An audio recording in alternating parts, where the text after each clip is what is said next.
My name is Lisa Stewart Garrison, and I'm here from Greenwich Friends Meeting. For those of you that are tuning in via webinar, we are here at Woodstown Friends Meeting in southern New Jersey for Salem Quarterly Meeting, which is a gathering of all 7 Quaker meetings in the southern part of New Jersey to worship together with an attention for business and opportunities for shared learning. And I want to welcome all of you in this room and on the webinar for today's program. We welcome those of you who are members of JoEllyn's family and our many communities, and those of you who may be meeting her for the first time. Thank you so much for taking the time to join us. JoEllyn L. Jones is a practicing defense attorney and a trustee of the Cumberland County Bar Association, where she serves as co-chair of the Diversity Committee. She is also a member of the Association of Black Women Lawyers of New Jersey, where she chairs the Community Outreach Committee. A member of the National Association of Criminal Defense Attorneys, JoEllyn serves on that organization's Diversity Committee and Decarceration Committee, respectively. She's a member of the Committee for Diversity, Inclusion, and Community Engagement for Vicinage 15, and a trustee for M25, a faith-based organization in Bridgeton, which has initiated numerous programs to address the needs of vulnerable populations, at least one of which has been adopted as a statewide model. JoEllyn is a member of Trinity African Methodist Church, a missionary with the Margaret A. White Missionary Society, and the Woodstown area director of the Young People's Division of the AME Church. A fun-loving, family-oriented, loyal and outspoken individual with an extraordinarily generous heart, enormous personal flair, and a courageous sense of leadership. JoEllyn L. Jones remains true to the lessons she has learned from her own life experience. Her deep commitment to truth-telling and bettering her communities remains steadfast. She prompts us to look and look again at tired social norms and platitudes by asking, what is justice? What does it really mean? How can we break through the same old conversations? Without further ado, it is my great honor to introduce to you our speaker and presenter, JoEllyn L. Jones.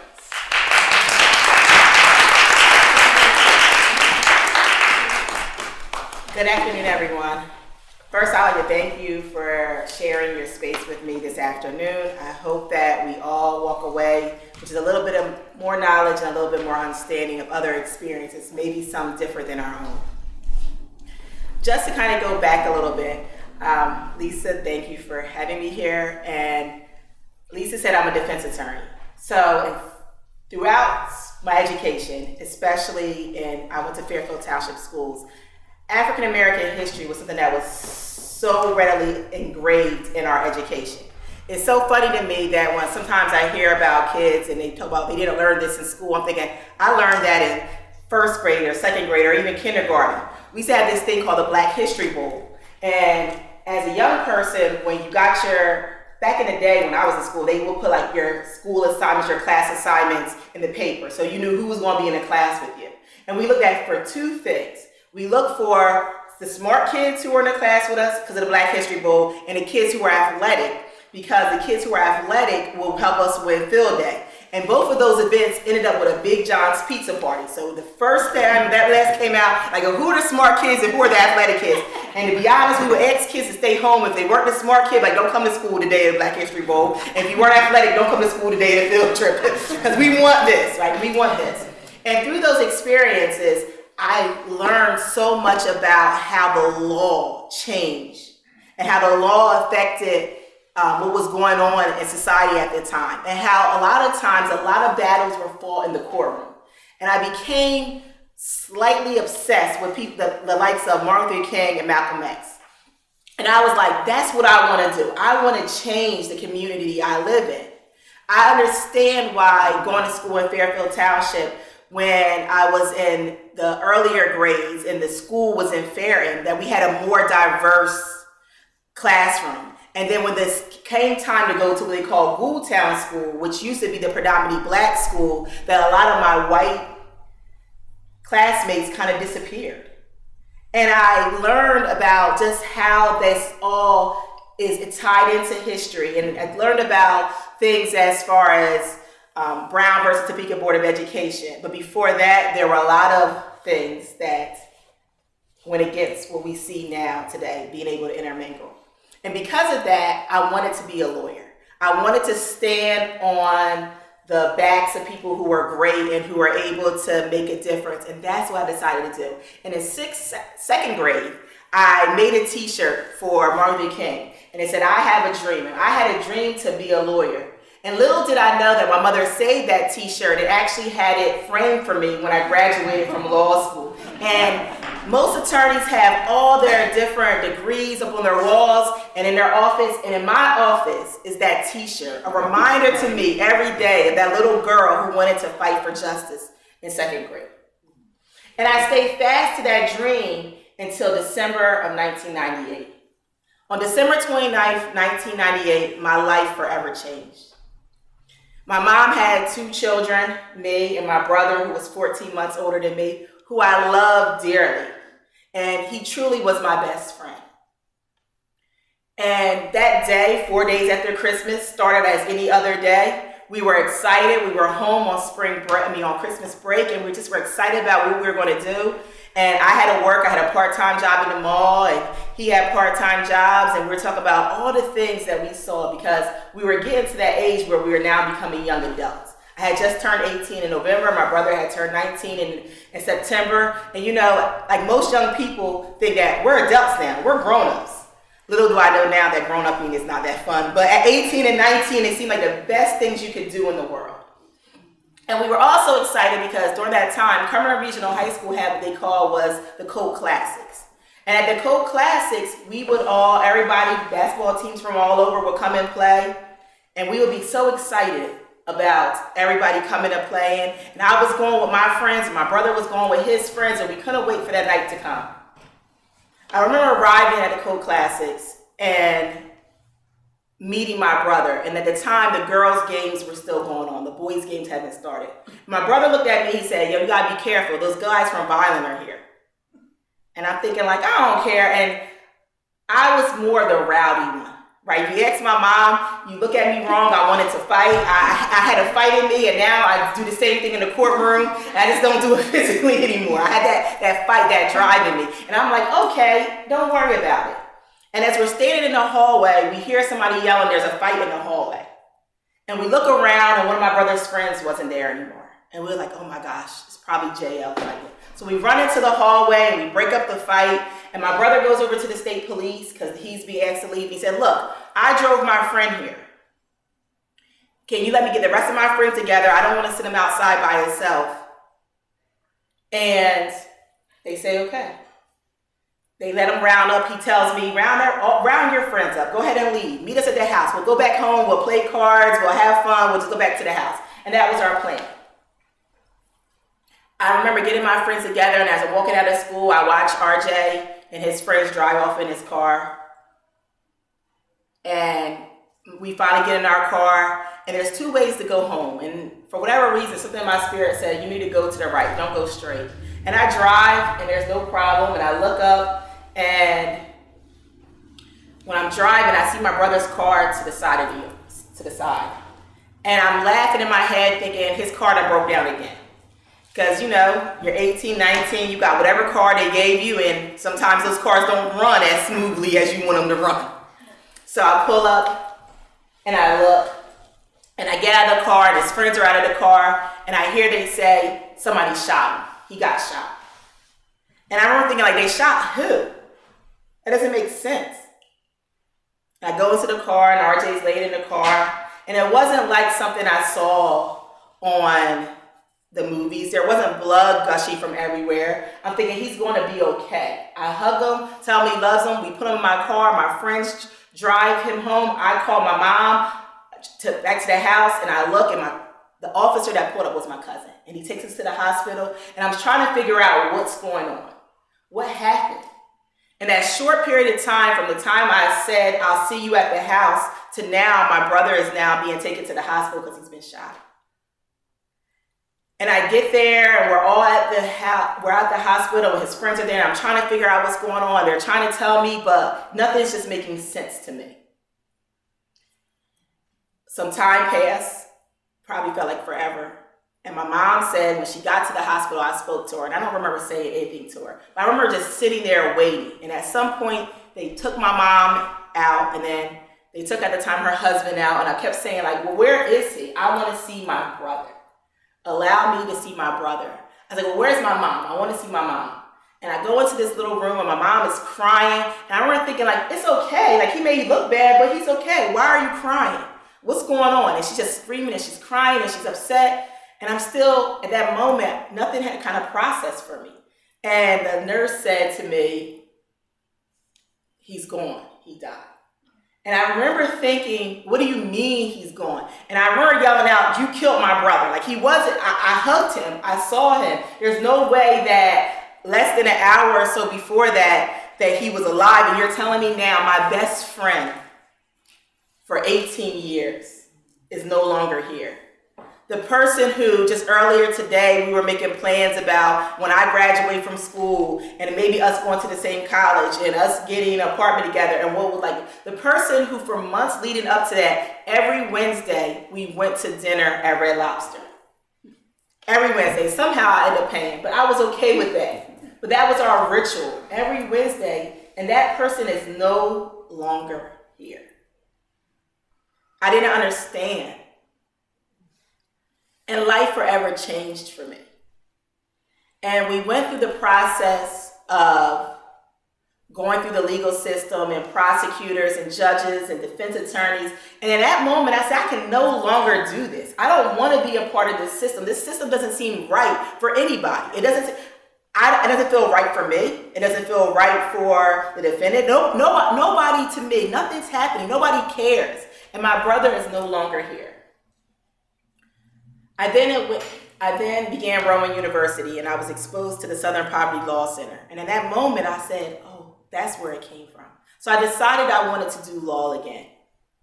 But during that course of the time, I still had this hurt, this pain that was inside of me. My brother wasn't there. He wasn't there for my high school graduation or my college graduations or when I gave birth to my daughter.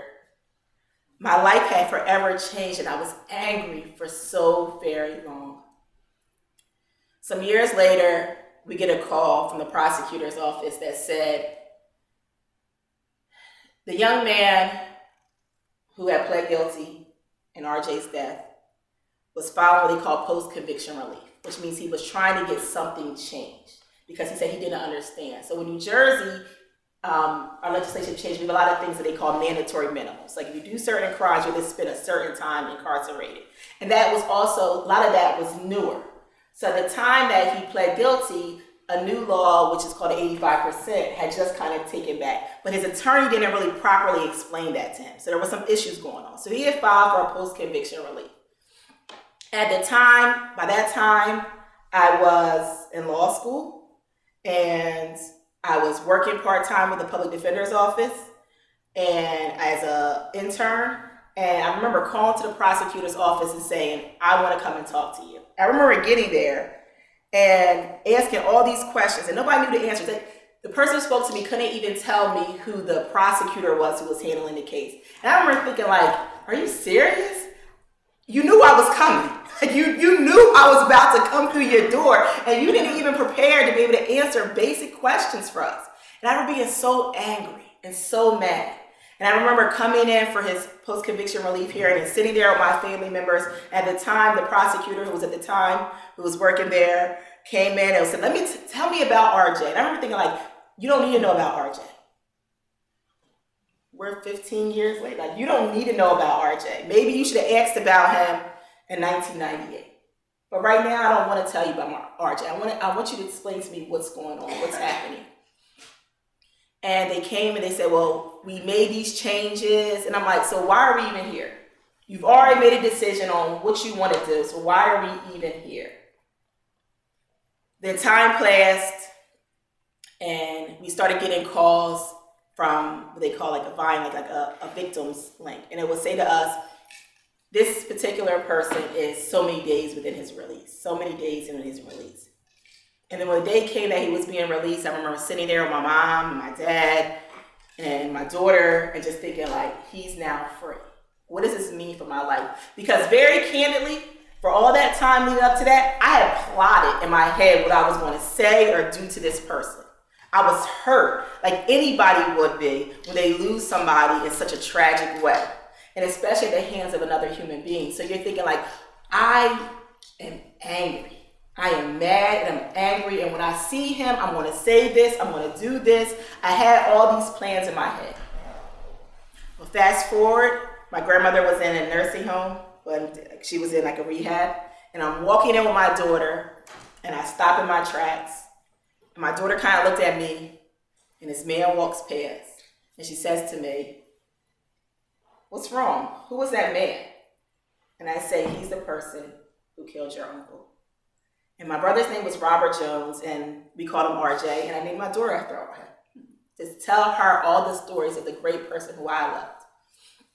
And kind of caught me off guard. In that moment, I couldn't say all those things. I couldn't react the way I had planned to react. And he walked out. Fast forward a few months later, May 1st, taking my daughter and her friend out for her best friend's birthday, and I'm standing in front of Applebee's, and we're laughing and we're joking, and he comes out.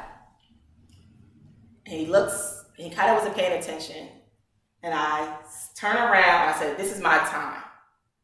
I'm going to say what I need to say. All the things that I have been planning, all the hurt that I have been built up inside of me for years, I'm going to say what I need to say." And I walked up to him, and I asked him who I was, if he knew who I was. Then I told him who I was. And then I said to him, "I think we should work together." And I kind of stopped in my tracks. And I remember thinking in my head, "God, remember when I said I was going to say this and do this and we was going to do this? God, remember all the plans that I had been planning for all these years? What do you mean I want to work with him?" And at that moment, in that time, I didn't know what I meant by that. But just like a lot of the other loopholes, and I'll just share this, before we even got to that point, my mother actually went and had a conversation with his mom. And I remember being so mad at my mom, like, "Why did you do that? Like, why did you talk?" And my mom just kept saying, "I'm a mother who's hurting, and she's a mother who's hurting. Maybe in different ways, but we're still hurting." And time kind of went by, and I tried to reach out to his parole officer. And when somebody's released from prison, they're on parole, there's, I guess, the state would say there's safeguards to make sure that person doesn't have contact with the families or the victims. I would say they're roadblocks, especially looking back at it now, that you can't talk to them, you can't associate with them, you can't be near them because we're trying to keep them safe, even if you don't want to be kept safe. So time kind of passed by, and we saw each other again in the mall, and I'm walking with my mom. I was like, "Mom, you know who that is?" And I told her who it was, and she goes over to him, she has a conversation with him, she hugs him. And I was standing talking to somebody else, and they were like, "Who's your mom hugging?" And I told them who he was, and they were like, "Are you serious? Like, that's what she's doing?" And time came by, and the beauty of social media, as much bad things it is, I get this inbox and say, "Hey, do you still want to work together? Let's meet up." And I say, "Sure." And we made plans at a neutral location. We actually met in Glassboro. And I remember sitting there with my mom, and time kind of went. He wasn't there, and he wasn't there. And I was like, "You think he's going to actually show up?" I don't know if I would show up. Like, I'm not sure I would walk into a situation with the mother and sister of the person I spent in prison for taking his life. And he came. And we sat, and we talked. And I would say we've been friends ever since then. And that was a friendship that was built on something that was extremely not traditional. It was a friendship built on something that was built in a lot of pain for a lot of people. And it was a friendship that, to this day, family members don't agree with. And people don't understand. And to be very candid, I'm okay with that. I understand people's reluctance to understand how we got here today. But one thing I can say is that it's a friendship that I didn't know I needed. That really truly forgiving someone, being able to heal and sit down and have conversation with somebody who hurts you in a way that nobody else can understand is something that's very powerful. And it's something that we see that is so much need in this community, because a lot of times we always hear hurt people, and that's so very true. And also, you don't understand the level of needing a certain amount of healing that comes with being able to share something with somebody. And not to see somebody by just their actions, and not to see somebody just from, well, this is who you are. We all get these titles, right? And some of the titles are good. Sometimes some of the titles we wear proudly: mother, daughter, sister, friend. And we own those titles. And there are some titles that are kind of iffy, like victim. I don't think anybody wants to be a victim forever. We like to hear survivor, because survivor sounds good. That means I overcame something. But victim has not a connotation that whatever happened in my life has now defeated me, that has now weighed me down and taken me someplace. And a lot of times we don't realize where it's taken us. So I'm going to take some time, and I'm sharing this today with my special guest, Ryan Young.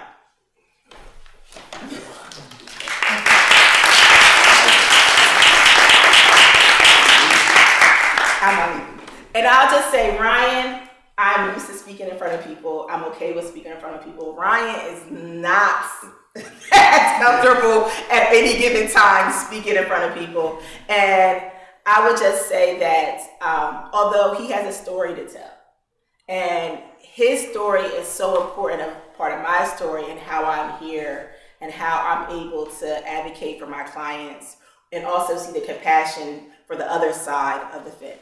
So, like I said, Ryan and I started hanging out now, how long ago? 3, 4, right before the pandemic, 2019? Yeah. So before that. Yeah, so about 2018, 2019 is when we first started connecting. And we talk on a regular basis. We get on the phone, we have conversations, and we don't just talk about our story or our struggle, what's going on. I ask him about his family, he asked about my family, and we kind of have bonded since then. And bonded in a way that, like I said, most people don't understand.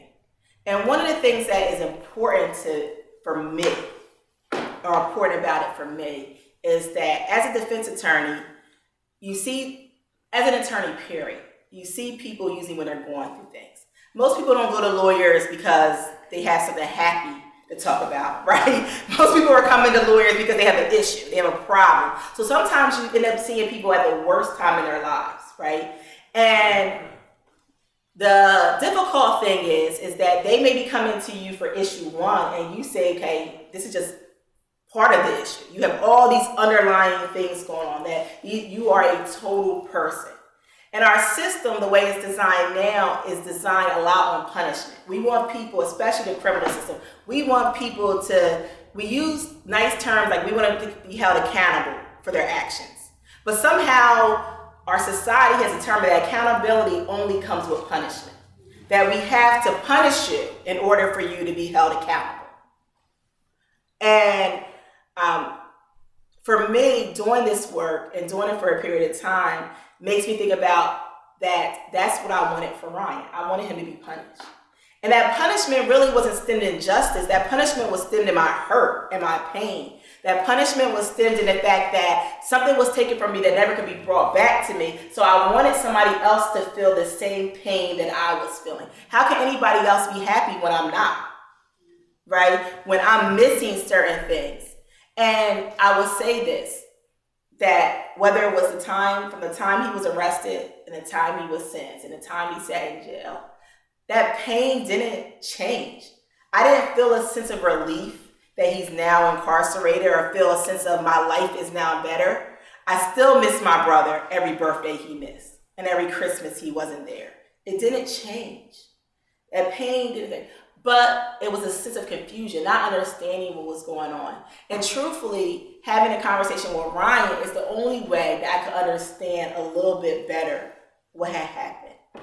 And I always said to somebody, people would say to me, like, well, your story is powerful, you hear your story, but my story is not unique. But our story together, I believe, is slightly unique, right? Our story together is also more powerful because we're standing here as two sides of the same coin, two people whose lives were forever changed, and even lives are always connected on December 29th. People who didn't know each other before then. But we found out our parents, his father and my mom, went to grade school together.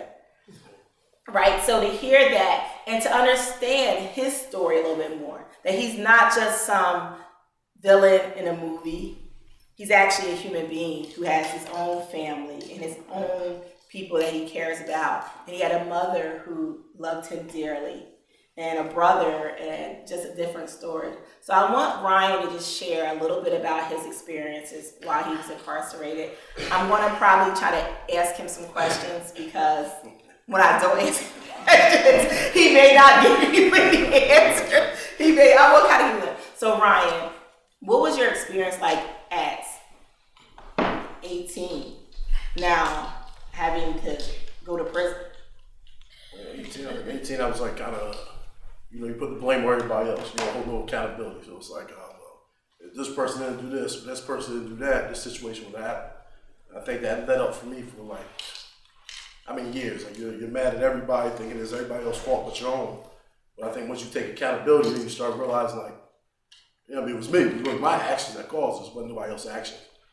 And I think that's when the growth happens. I think it happens then after you start learning yourself and start looking at how things, the person you should be versus what you thought you should be when you were 18 or you 16. When you're young, you're thinking you're like, I don't think you're not thinking about life. I think you're just running around. I think the whole popularity thing goes on. I think the whole wanting to hang out, run around and stuff like that. Like I said, I never knew her, never knew her brother, never knew the people that was there. I knew a couple of the group that was with me or whatever, but never had no issue with her. Never known nothing like that. It was more of a, situations occurred at night, people were with each other, and it's like, this group would stick with this group would stick with this group, and the situation occurred when it was really, it definitely shouldn't have occurred, but it happened off of just being young, and I'm with this group, and they're with this group, so they don't like him, so we don't like them. And, but then when that happens over time, you start seeing and then you realize who's going to be there. You get in and you start realizing stuff like, what was this? It was like no worth to the situation. It shouldn't have happened. You're sitting there like, all right, well, I'm blaming this person's blaming me, I'm blaming him, but in actuality, it was, I was the one that did what I did, so it was my fault. I couldn't be mad at this person or that person. And I think when I took that, things began to change for me. It was more or less, it wasn't like I was, I want to come home because I didn't do it no more. It was more like wanting to come home for other reasons. Not saying I didn't do it, but I'm accountable for it. But I'm still looking for it to come home. So you talked about who has your back. So going through this process, who was actually who was on your team? Who was visiting you? Who was putting money on your books or coming make sure you have phone calls? Who? It was my mom. My one best friend that I had from 6th grade, we still friends all the way till now. Mom, my sister, this is immediate family. Mom, my sister, my brother. That was basically it. All the people you ran with, friends and different girlfriends you was running around with, they all disappeared. You'll be mad at them in the beginning, but then you realize life stops at no one. So it's I can't really be mad at them because their life wasn't supposed to stop because of something out there. But when at the end of the day, it's going to be a family that's there for you. Your immediate family for me. It was my mom, my sister, my brother, and that's basically where it stopped right there. And your mom passed before you came home, right? Yeah, 17. I gave the time back in 2009, and then I remember her telling me, she was saying that, she said, well, now maybe I'll be alive when you get home. And then 17 months after that, she passed away. So when you came home, so now you're home and you're trying to figure things out. Did you have any roadblocks that hit you when you came home? For being a convicted felon or having a record? I think in the beginning, I think parole's, I guess they're doing a job, but I think they're trying to figure out what type of individual you want to be. So they're kind of it's a lot more pressure on you from them. until you like get a job and stuff like that. But then I remember I got a job with when you're locked up, they don't tell you that. At that time, parole paid for wherever you want to go to school for. Parole doesn't tell you this. And I brought it to parole. That's how I had to get my CDLs. I had to pay for my CDLs. I got my CDL job, and I was driving tankers. And I was in Virginia, and they have like these overweight scales. And I got an overweight ticket, but the overweight ticket is like it's scale master. It's not an actual cop, but it's a state trooper in it. So you have to give your license up. But whenever your license gets pulled up, it runs through your system. So I'm not paying it no mind. You're supposed to let your parole officer know like you had police contact. So probably like 10 o'clock that night. This happened around like probably 4 o'clock in the morning. It's like 10 o'clock later on at night. Parole officer called me, and he was talking about violating. So he sent me back because I had police contact. Didn't tell him. In my head, I'm thinking like, I had police contact. What are you talking about? But then I realized I gave the cop my ID and scale house. So it was a whole big thing. It was another the guy I worked for at the time. He used to be Assemblyman Matt Miller, and he had a parole officer come down there. He told him the same thing I told the parole officer, but the parole officer took his word because of basically who he was versus who I was. And it was the same situation, same story. It was no different for him. All right, so let's talk about us, right? When I came to you and started talking to you, what was going through your head? It was skeptical. It was like it was kind of like unbelievable. It was like, how can somebody forgive you for, I took your brother's life, and it's like to think that you would forgive me for that, or even wondering if it's an ulterior motive. Is am I trying to be set up here? Am I trying to be put back in prison? It was, all different type of things ran through my head. Where I had certain people in my family. It was like, you might want to be careful. You don't know what this is about and everything. And so it was being nervous and not realizing how true it could be, because it's like I said, it's a hard thing. Like I don't believe it now. So it's still hard to believe where you're kind of skeptical of everything. So, I want to take you back to being incarcerated for a second, okay? So, when you were incarcerated, and you said at this point you're just getting contact from immediate family members, right? You knew your time was a set amount of time, even before you got your time taken back. Like your max out was 20 years. You had 20 years, right? Originally. Okay. And you said, at what point during that time do you think that shift changed it for you? That time from this 18, almost 19-year-old to the time you realized, okay, I need to do something different, or I need to make, how long do you think you were in before that happened? Excuse me, Go ahead. could you speak up just a little? Yes. So what I'm asking him was, he talked about earlier how at some point in the beginning he blamed others, and then he kind of made a shift. So I'm just trying to ask him, what point did he kind of make that shift? At what point in his incarceration did he think that things kind of clicked for him that, hey, I need to do something different, or I need to take accountability for my actions? I would say probably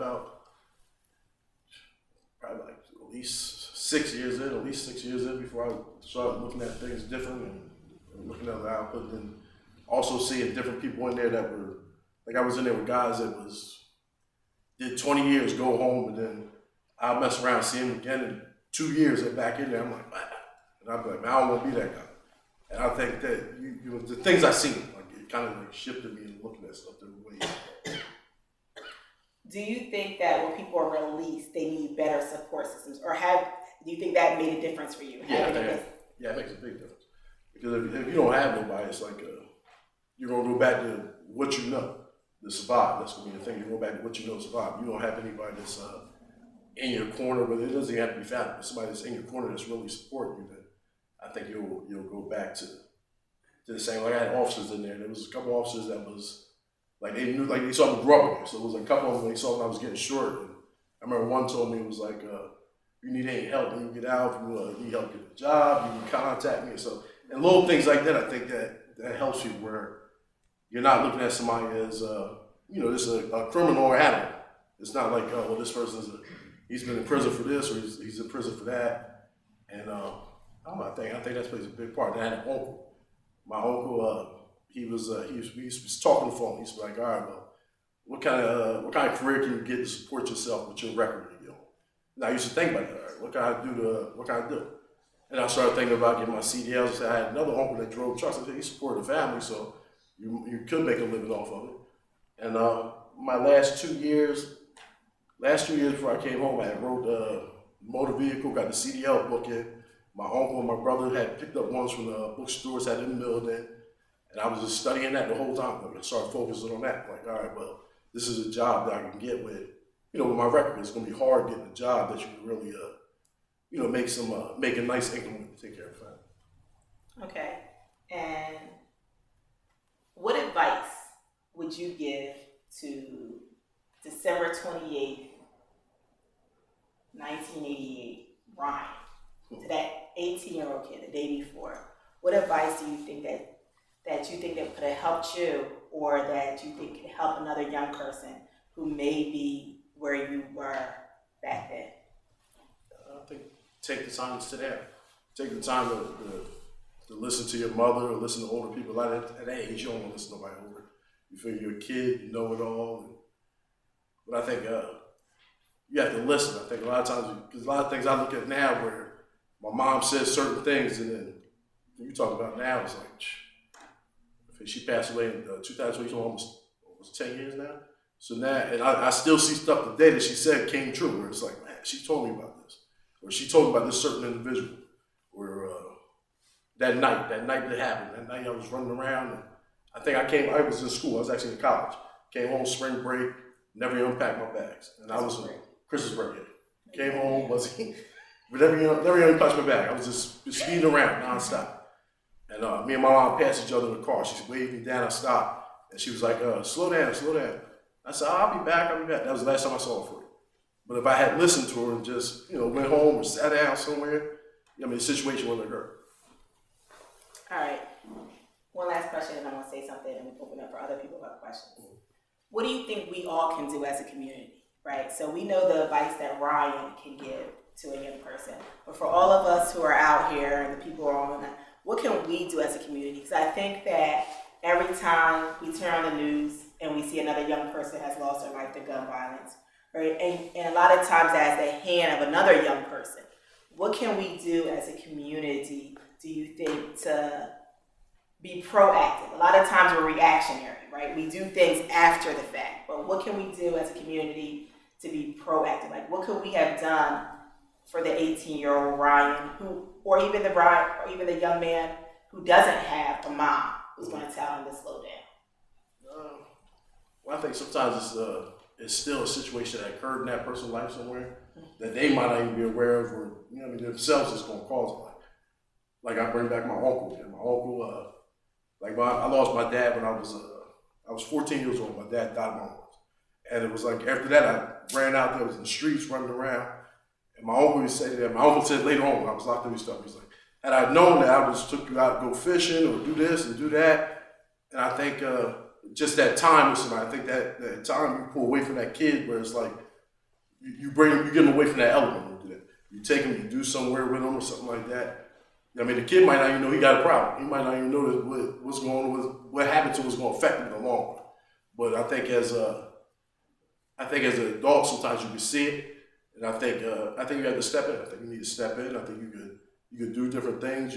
Like I said, you can go fishing or basketball or anywhere. Take them somewhere or do something with them. I think all that plays a difference, and try to keep them from pushing to that, to that outside world. So when Lisa started, she said I was going to ask you or talk to you kind of about justice, right? What is it? And it's a question that I ask myself every day. And it seems the deeper and deeper I get into the legal system, the answer becomes very blurry for me. So the 18-year-old JoEllyn thought justice was Ryan staying in prison forever. That in my sense, like something was taken from me. And to be very candid, it wasn't just I wanted Ryan to hurt. I wanted everybody in Ryan's family to hurt, right? I wanted his mom to feel the pain. I wanted his sister to feel the pain. And sometimes when Ryan and I are speaking or we talk about it, I sometimes say thank you for forgiving me, because I thought some very not nice things about you over the years, right? So thank you for even coming and talking to me, because I probably would have been like him. I would have been like, I'm not going to talk to that family. Like, I have no idea what they're going to do. He's been in my house multiple times, and you see he's still here, healthy and safe. We haven't harmed him in any way, shape, or form. But for years, that's what I wanted. So the 18-year-old JoEllyn, with those experiences, thought justice was inflicting pain on somebody else, right? And as I've grown and I've practiced law now for almost 12 years, justice looks very different for me. And justice to me that just focuses on punishment is really not justice. There has to be allowed for some healing if need be or wanted by individuals. Because that's to me how our communities move forward. So many times you hear this happen and this person's name is involved here, and maybe in this situation, this family is a victim, and the next turn around, this family is now the family that is crying out like Ryan's mom was because their child is about to be incarcerated. I wish I had some wise words to tell you all, this is what justice looks like and this is what it is. But depending on our circumstances and who we are, you're going to get different answers. If I ask a number of people in different areas of the field, even the other attorneys in my office, or I ask the attorneys in the prosecutor's office, or I ask law enforcement, or I ask some of the people who are rallying for that of George Floyd or Breonna Taylor, what justice looks like, you're going to get different answers. But I think that if we all sit back and we get back to the very basic human nature of compassion, of knowing that everybody who comes through, we come in contact with, has a story to tell, that we are not the worst thing we've ever done in our lives. And that may be different for everybody else, whether it's not telling the truth, maybe it's stealing a candy bar, maybe the worst thing you do in life. But when we think about it, we don't want to be judged by that moment. And to be honest, I'll be candid, I don't want to be judged by the best moment of my life, because that may not be true to who I am as a whole either. You may have just caught me on a good day, right? You may just say, when Lisa says I have a big heart and compassionate, that's even a heavy load to carry, thinking that everything I have to do has to be done with love and compassion. Not that I don't try to do that, because guess what? You may just catch me on the day that I'm not feeling very loving or very compassionate. One of my dear friends is here. I'm not going to call her out, but she's usually on the opposite side of the courtroom than I am. And there's probably people in her office who think that she is not, you're friends with JoEllyn, she is not a nice person. So depending on who you ask, you may get a completely different response.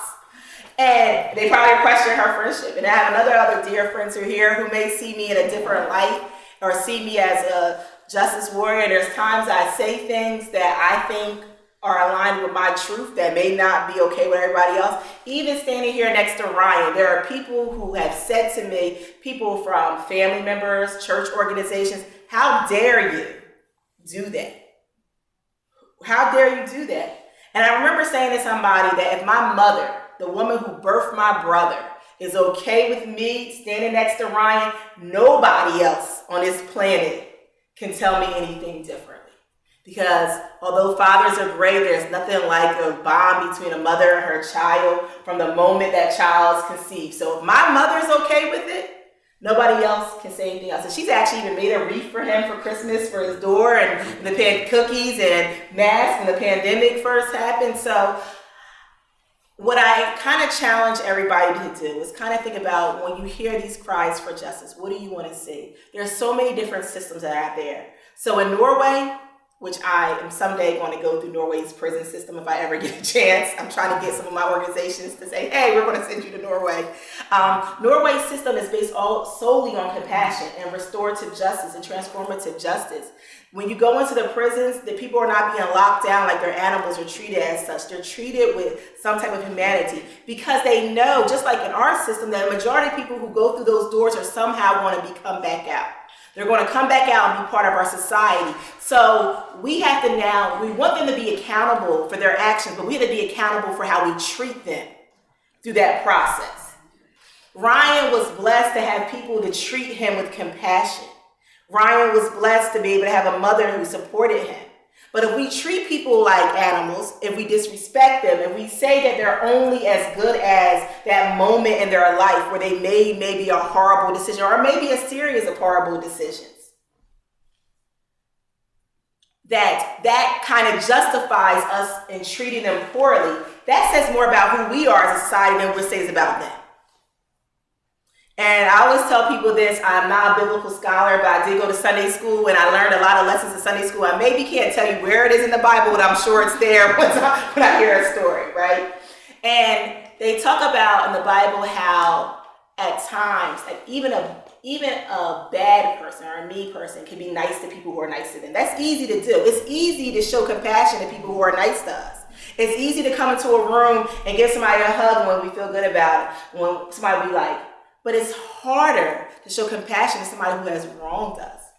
And I look at it this way. I'm a Christian. I've been going to church my whole entire life. And I think about all the times God has forgiven me, right? Some things I have done out in the open, some things I have done secretly, some things that I pray that only person knows about is me and God. And when I get before him, I want to have a conversation with him, but nobody else hopefully will know about it, right? And I think that we all deserve some type of compassion because we've all fallen short. And we have a way of saying, well, I did this, but it wasn't that bad. I didn't do something as bad as he did. But the point is, we're all connected. And we're all better when one or two or three or most of us are better. We're all better when we show each other compassion and we give somebody opportunity to be able to come out and say, hey, I made a mistake. New Jersey, like a lot of other states, has what they call collateral consequences. So we see the physical consequence of committing a crime. You commit a certain degree of offense, you can get this amount of punishment. But we don't see all the things that go after that, right? We don't see the Ryan to get a mere traffic stop that may send him back to prison for the remainder of his time. We don't see the jobs that are shut off from, the licenses that you never can hold. We don't see all these things, the housing that you no longer can get, the financial aid that's taken from you if you have certain drug offenses. We don't see that. And because our system is designed to get things done in a certain time frame, we're now asking people sometimes to make decisions that they don't know how to make because they haven't had those support systems. And I think that my challenge to most people is think about what can I do? I believe justice is a job for all of us. I don't think it just leads from the judge or the prosecutor or the defense attorney or the law enforcement. It's a job for all of us. We all have a duty to get out there and see what I can do. It's funny because I have these conversations and people say, but it's such a big problem. We see all these issues going. And I say, yes, it's a big problem if you're trying to tackle it by yourself. It's no different than when I got involved in M25. And one of the first problems M25 trying to tackle was homelessness. And it came very simple. Someone lost their life trying to get into a bin to stay warm. So my dear friend, who I love dearly, he may be on, he may not be on, Pastor Rob said, we need to have warming centers so people have a place to go when it's warm. And it's fine. And it just started out with just churches. The community organizations opened up their doors saying, hey, I'm going to volunteer to come in. I'm going to volunteer for my church. And then it went even further. People said, all right, we're going to bring food on those days. It wasn't a lot of whatever. It was like different restaurants were donating. People in their church were cooking. People in their house were cooking. But it's like we saw the problem. We tried to tackle it. And then Pastor Rob said, not only am I going to do that, I'm going to create M25. And not only do I want to offer warmness, I want to alleviate homelessness in Cumberland County. And people looked at him like he was crazy. Like, what do you mean you want to do that? So he started finding funding and getting partners in the community and starting an event. And now I believe we're at 100, maybe right under 100 of formerly homeless people in Cumberland County who have been put into permanent housing. It was just taking on the problem one step at a time. Ryan said, maybe I can't mentor 1 million kids, but maybe I see a kid in my community who you know may need a little bit of help, who I could invite to. Because if I help this one kid and you help this one kid and somebody else helps this one kid, we've now made a difference. No, I can't take on every child in Cumberland County. Nobody's asking anybody to do that. That would be draining, right? And you become defeated if you try to take on that way. But if you get the right teams and we all do a little bit better, we can see that. And we've seen it in our society. We've seen times whether I was having a conversation with somebody about 9/11, you saw the work that people put in. We see that when you see a hurricane and you see people coming together and donating water. Take that mindset in everything that we do. Take that mindset and moving forward. And I think that we'll look at justice and have conversations with people, whether it's talking to Ryan or talking to some of our guests with Code Blue, you realize everybody has a story. And I'm going to end with one last story. And that just shows that you never know what somebody's going through. So when I finished law school is a unique thing because you don't just graduate and you can become a lawyer, right? So before I went to law school, my story to going to law school, I always said I knew what to be a lawyer. So when I graduated from high school, my brother had just passed. So I ended up going to Rowan. And I literally took my application to Rowan University the day it was due, stopped at my mom's job, got a check, and was like, here's my application. Because I had blew all my deadlines. I had lost my brother. It wasn't a priority for me. So I go into Rowan and I finished Rowan. I actually went for a year, went out for a year, and went back and finished. And graduated in May, found out I was pregnant with my daughter in June. And I thought I was going to go to law school. Like, I can't go to law school now. I have this daughter. And I ended up going and working as a probation officer. I'm working as a probation officer, and I walk through the courthouse and I'm like, there's nothing I want to do here except for being a lawyer. So I randomly, one night, decided to apply to law school. And Widener University was free to apply. So it wasn't like I wanted to go to Widener, but it was a law school. I was a single mom, and I didn't have to pay anything to apply. So I went online, applied to go to law school. And then I get this letter. You've been accepted, but you've been waitlisted. I was like, oh, that's nice. And then I get this letter that says, well, you can start in like 2 weeks. And I literally called my mom and was like, yeah, I need a couple $1,000. And she's like, what's going on? I'm not going to go to law school in 2 weeks. So I'm going to need somebody to help me fund this endeavor, right? Because once again, I'm a single mom. I don't have extra money. And it wasn't that I planned on doing, right? I knew I wanted to do it.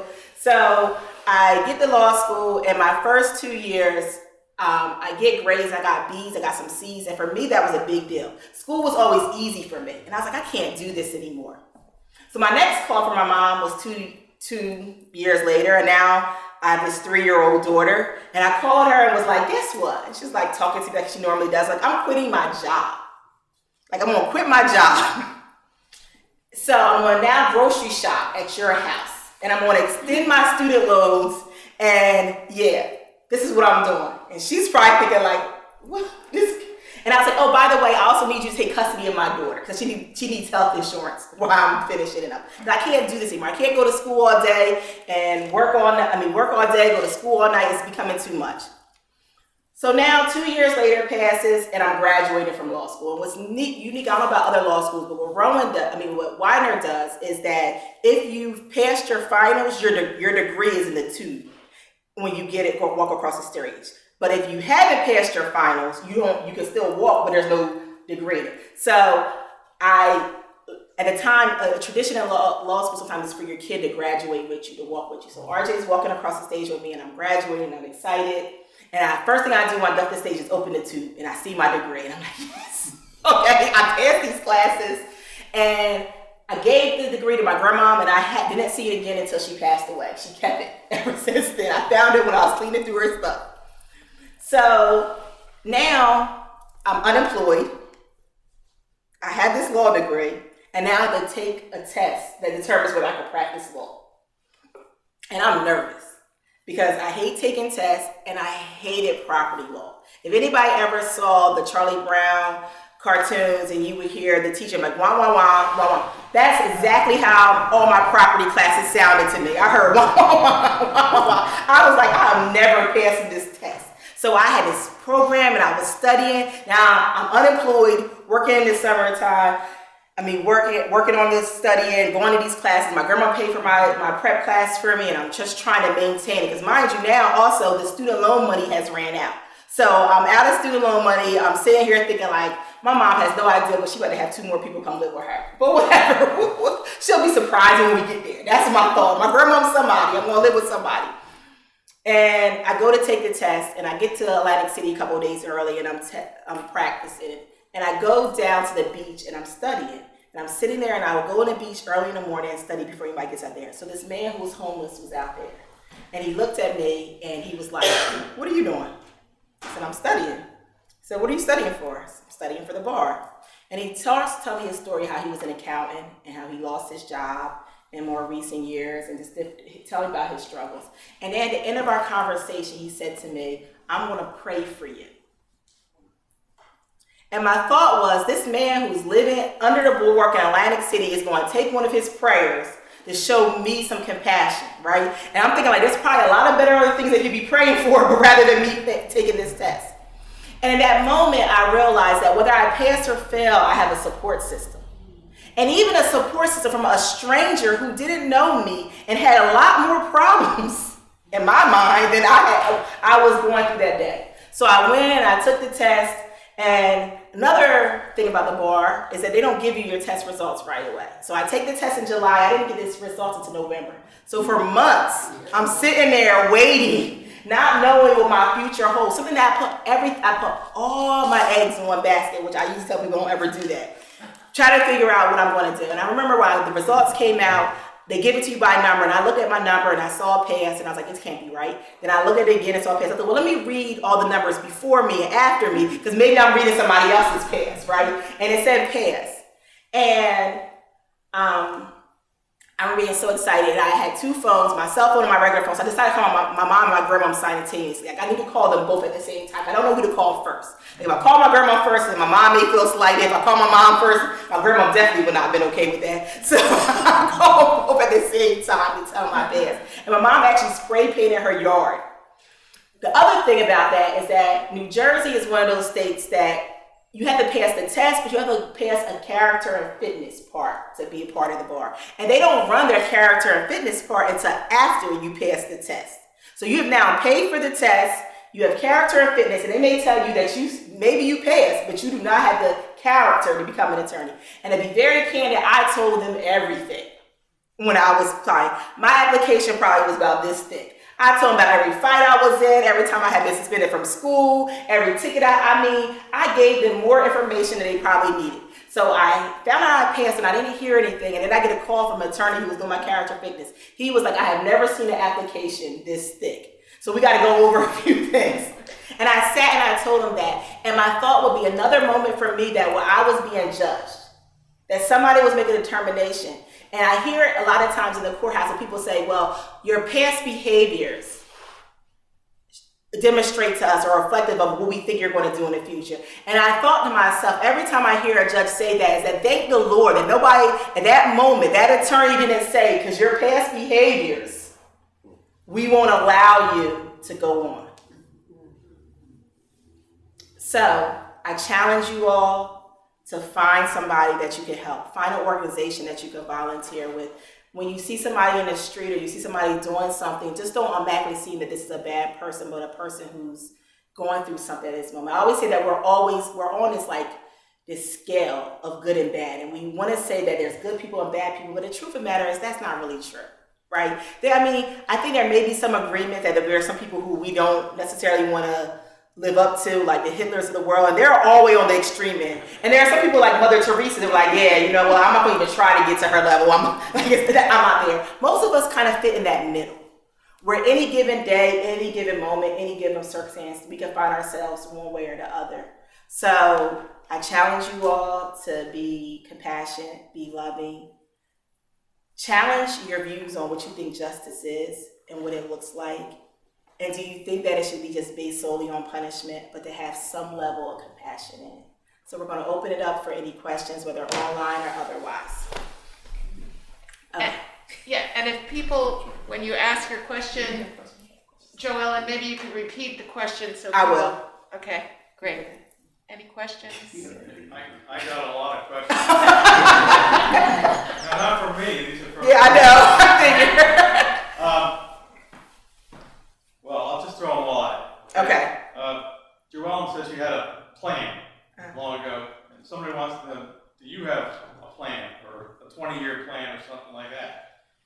2, did you learn any useful skills while you were incarcerated?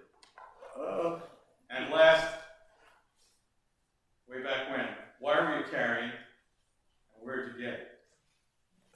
So, it's up to you. Remember those three? So first one is, do you have plans? What are your plans? He's getting married. That's a plan. I actually wasn't in the plan from the beginning.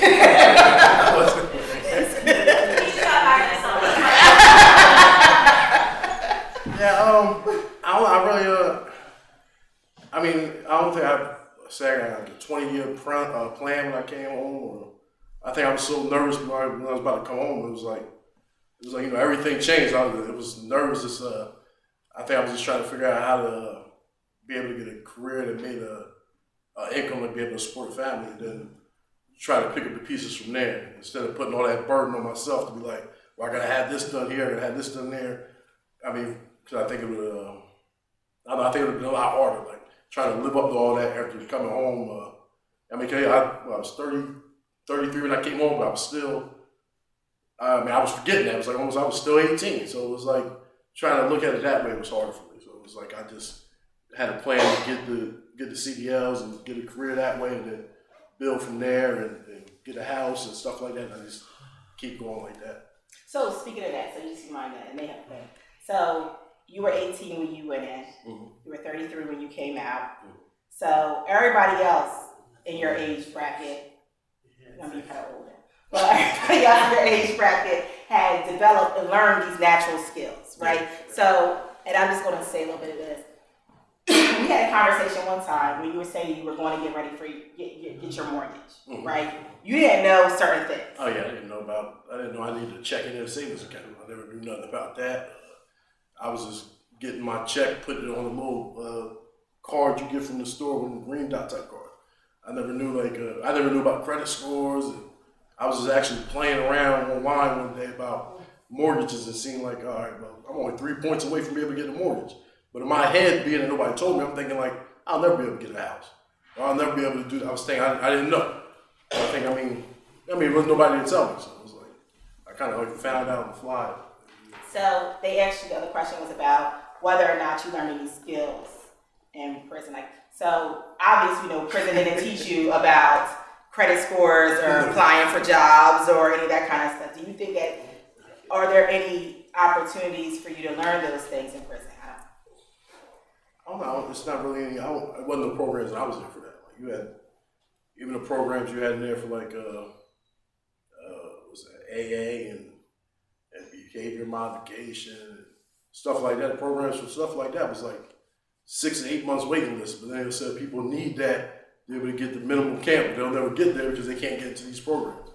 So it was like the programs. I mean, like I said, they never even told me that parole pay for you to go to school.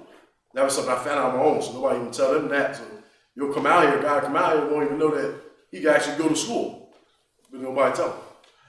All right, so, and let's just tell everybody online, if he's comfortable asking certain questions, I'll answer them. I have come somewhat protective over Ryan and some of the questions that people ask him because, once again, I don't want anybody ever to think like he's the bad guy or whatever else. So I will answer a little bit. So at 18, you're now carrying, right? You have a weapon on you. What made you think that you needed to carry? Like I said, back then I went in the street early and I was doing a lot of things I wasn't supposed to be doing. So it was like, it just happened. It wasn't like it was for that night. It was just stuff I was always doing where, I might have had one on me, I might not have one on me. But I think it was like the age bracket of me being in the street. Any other questions? I'm really curious to know what Ryan thought that night when you told him we all been working together. I was actually like I was stuck. I really didn't know who she was because even during the court proceedings, it was always I never seen any of them. I was always looking straight forward. I heard their voices and everything like that, but when she came up to me, when she told me who she was, it kind of like it threw me for a loop. I think I was stuck then. I don't remember if you were with us. You called me after that, I think.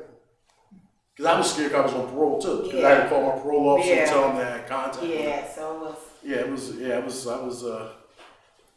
was unreal. The same thing with her mom. Her mom hugged me in the mall. It was like, it's like, what do you do? Because it's like you could say, as much as I could be remorseful or sorry for what I've done, me actually telling her that I'm sorry or I apologize for what I've done is kind of like, it's almost like you sound like it's generic. I took her son's life. So it's like, how can I ever apologize to it? It's like kind of like. He thought I was mean too.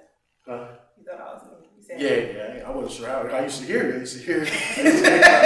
I mean, but I understood it. I understood the situation because of, I've done what I've done, so I can understand why you're that way. But that was all I ever heard. So I never heard, I never seen you guys. So it was like. What would you think anybody could do to tell a kid like you that that's foolishness? When you're 18, you know it all. Yeah. And how can we reach all these kids on the street who are, Philadelphia's overrun with violence? Well, I think you can't reach everybody at once. Well, I think when you start reaching one person, and then, like I said, he might see you reach somebody, so now it kind of motivates him to want to do something, and then it's like, we'll be fools to think you can save everyone. You can't. Everyone. It's hard to save everyone.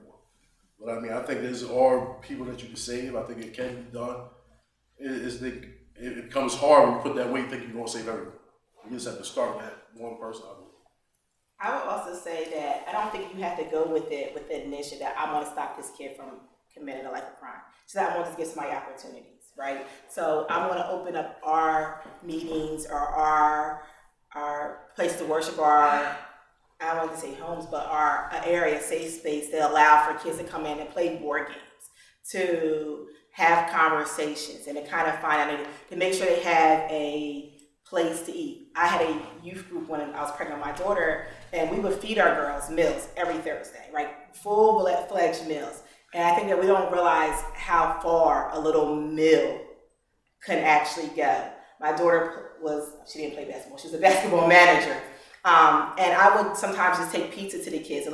They were having where a lot of the kids, they got done school half a day because of COVID, and they still had to be there until later for basketball. So one day I just had pizza brought to the school for the kids to eat. Just to say that, they're here for a long day, right? I didn't know whether they wanted to eat or not, but probably this typical way of teenage boys, they ate. I went to every basketball game. Even though my daughter was not playing, my mother a lot of times drug, and even away games we went to. So I think it's just seeing the community show up for you makes a big difference. When I used to go and speak to young people before Ryan, I went to sometimes juvenile facilities, and a lot of the kids don't see any hope. They don't think that people care about them. They don't see things pass. If you know somebody who's good with math or language, or a lot of people retire, especially retired educators, maybe you offer some tutoring for families. I think it's just, although I think that the direct,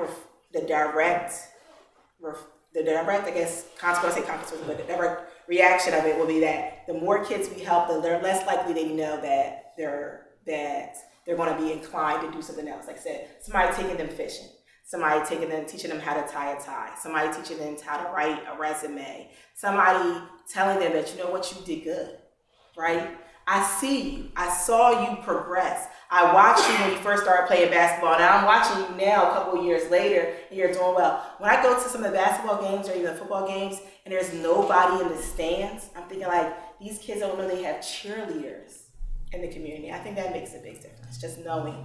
We don't have to go and say to you, don't do this. But if they know somebody's cheering them on, I always said that my grandmother was somebody, and more so than my mom, and I love my mom to death.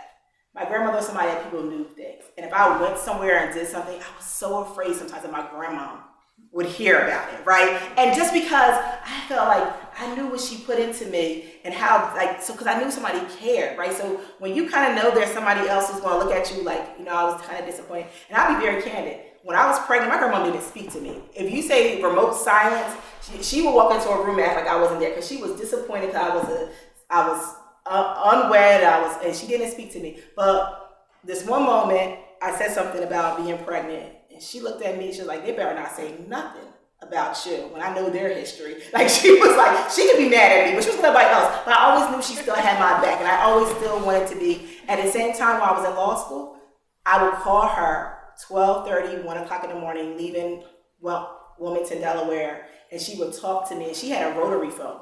She would stand at her phone and talk to me all the way home. So I think it's just knowing that somebody is willing to stand up for you. Somebody's willing that somebody's rooting you. So I think it doesn't have to be like a formal program. It just could be something like we're gonna have game nights. And we're gonna give the kids a safe place to come and interact. And if we see that something's going on, we're gonna be able to hopefully get them to resources that could probably help them in the long run.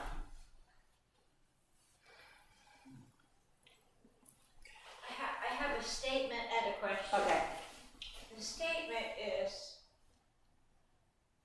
years ago, we used to go to banquets in Seabrook, the Japanese community. And they were so proud because there had never, ever been anyone arrested in their community because they looked after each other. Every person would say, no, don't do that. Somebody down the street, don't do that. So if a community together does that, it makes a difference. And my question is to you, and I ask you, how liberated in your mind, in your heart, do you feel because you forgave? And if you didn't, how do you think your life would be? So I didn't know I needed liberation until I forgave Ryan, right? So I didn't know that a lot of my decisions or being angry or mad about things was directly reflected based on the fact that I had not forgave him. And I do feel so much better. Like, first of all, being mad and angry is definitely a burden that weighs you down. And you gotta remember that you're mad and angry, right? So it's like, well, hold up, wait a minute. I'm supposed to be mad right now. I'm not supposed to be happy. So I do feel so much relief. Like, I talked to him about different things and I may ask him advice and we talked to this. And it's also one of those things that I always tell people, like, that doesn't mean I don't miss my brother, right? I think about him often. I miss him. I named my daughter after him. I miss him and I think about him so very much. And even when things are happening in my life, I'm like, oh, I wish I could share this with him, or I wish I could talk to him about it. But Brian, what happened wasn't meant to hurt me. It wasn't even meant to necessarily hurt RJ, even though that's what happened. It had to do with a lot of things that were going on in his life.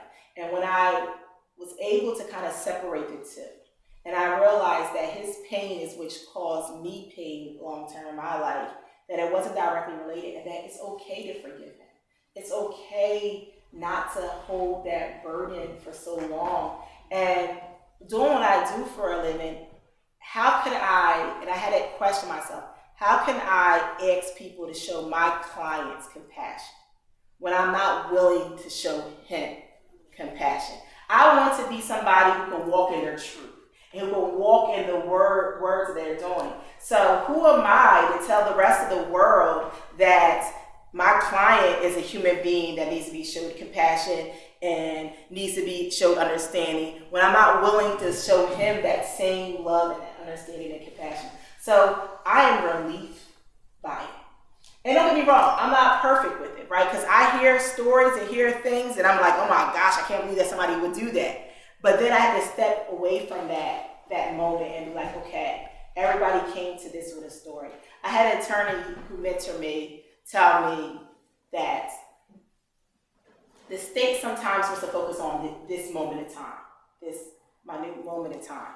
But they don't want to focus on what happened before that or what happened after that. Because being able to villainize somebody is easy to do it. Like, this is what this person did in this moment. But when you're able to widen that story and you're able to say what happened leading up to that, maybe, and not just the moments leading up to that, or maybe not even the days, but the weeks, the years, the time period leading up to that.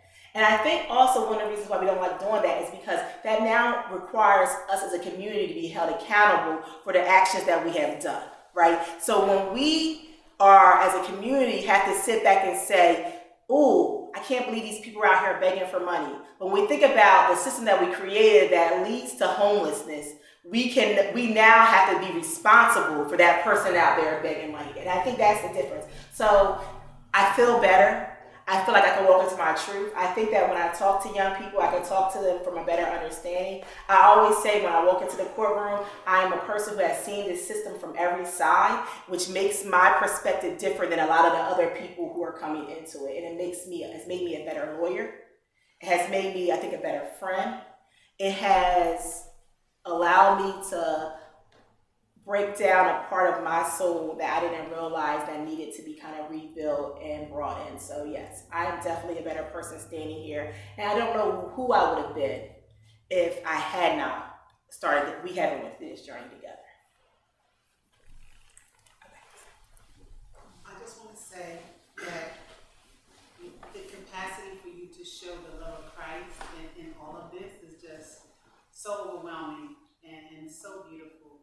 And I also want to applaud both of you because while you mentioned the truth that hurting people hurt people, you are living out the premise that healing people help heal people.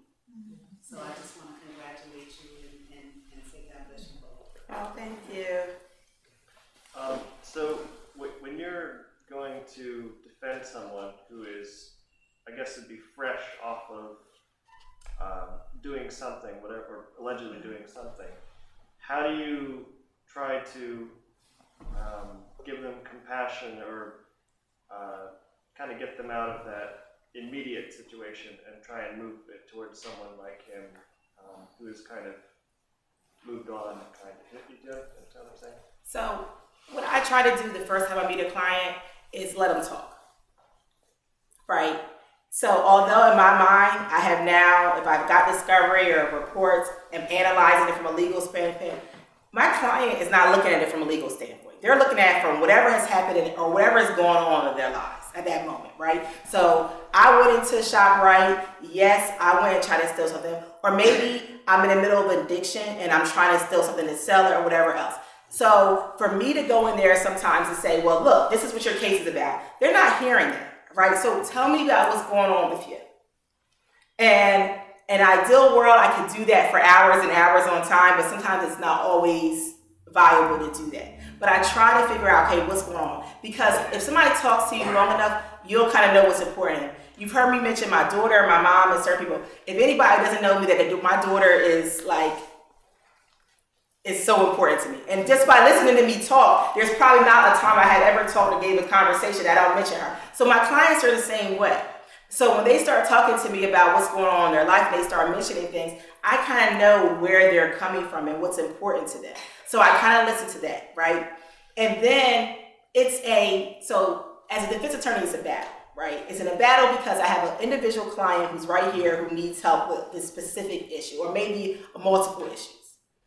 It's also, as what I consider myself a social justice advocate, thinking like, this should never happen in the first place. He's here because we don't have this mental health program, we don't have this, and everybody needs to be held responsible for my client's pain. And I gotta kind of check myself to say, another mentor, actually, same mentor reminded me that, so when during the civil rights movement, a lot of people were incarcerated, but they chose to be incarcerated. They chose to be a martyr for that cause. My client usually is not choosing to be a martyr for the cause. They're not trying to be a poster child for mental health or a poster child for addiction or a poster child for police brutality. They just know they're in a situation right here, right now, they need to get out of it. And my mind is thinking like, this cop shouldn't have said this person shouldn't have said this, we're going to do this and we got to do that. And I got to kind of step away from that, which is very hard to do because I'm thinking like, I see the bigger picture, but this person who's in that moment is not here to see that bigger picture. And it's my job to help them in that moment.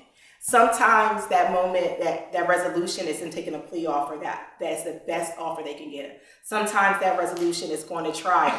And as a defense attorney, either one of them is a hard pill to swallow, right? Knowing that we have a system that is filled with all the isms that there is. Racism, sexism, capitalist stuff going on. There's all this stuff going on, right? A system that's built in inequity, right? A lot of times. And I'm now signing somebody up to have a criminal conviction, and that criminal conviction may lead to them having all these other collateral consequences. And I'll tell you, I don't sleep one night. These are thoughts that are constantly going through my head, right?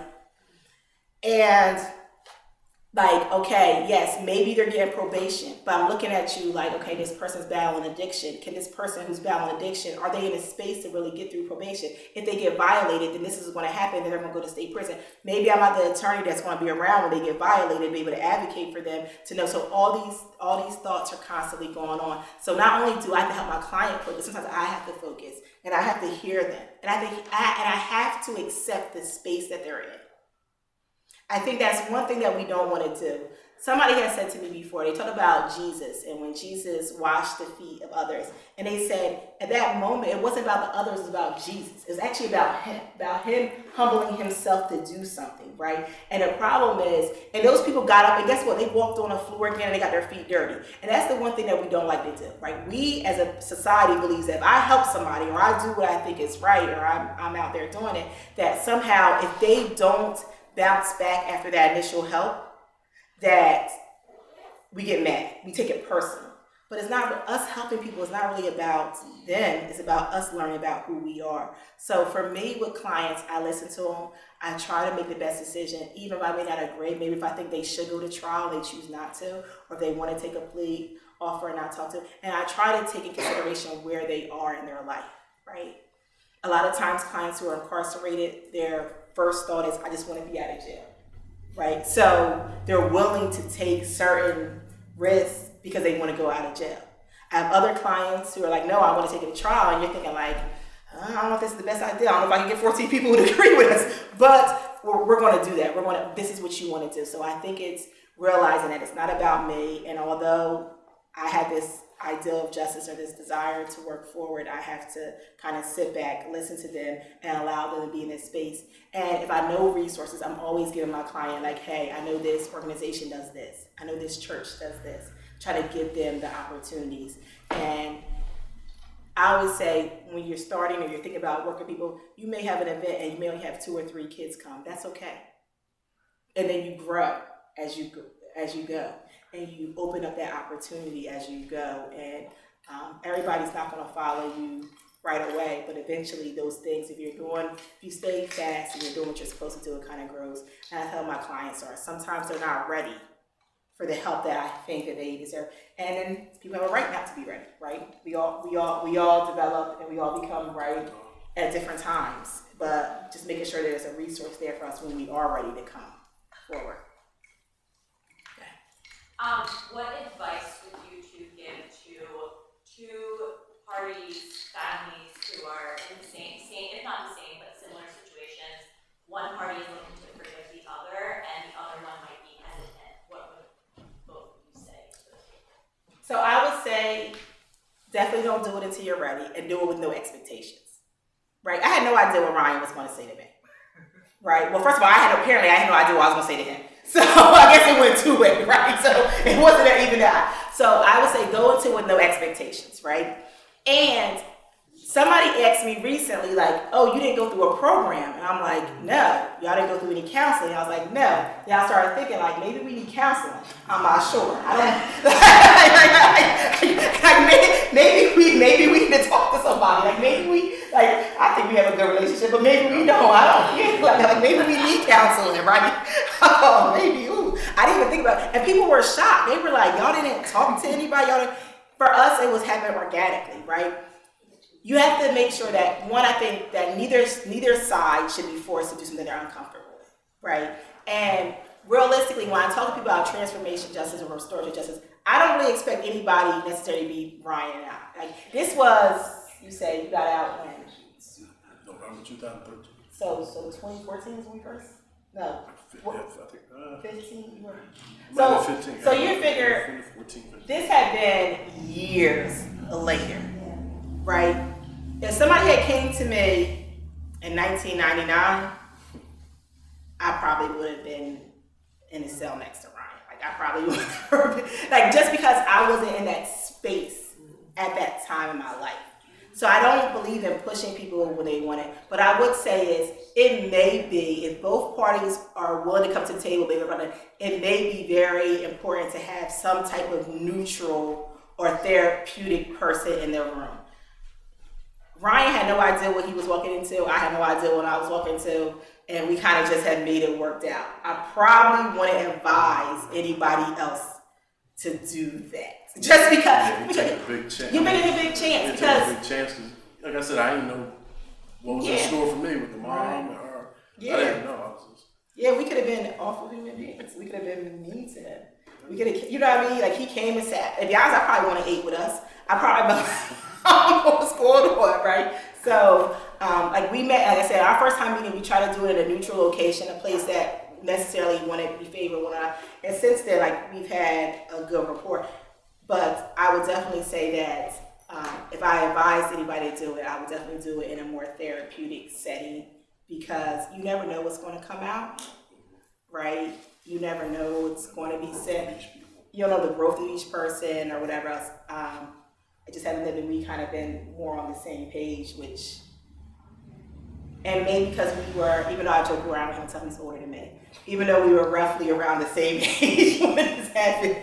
So we were kind of roughly at the same pace. But growing up in prison is different. So I didn't know what his response was going to be, right? So I don't know. Any more questions? I'll just say, you can't see it on that computer, but there's a lot of people who are putting their hands together. Oh, thank you.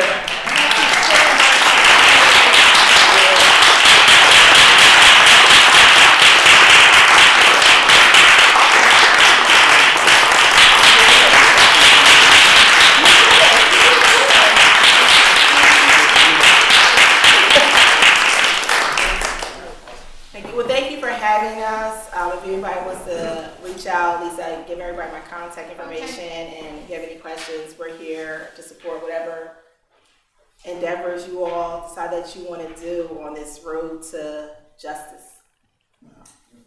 Thank you for coming. Thank you for sharing with us.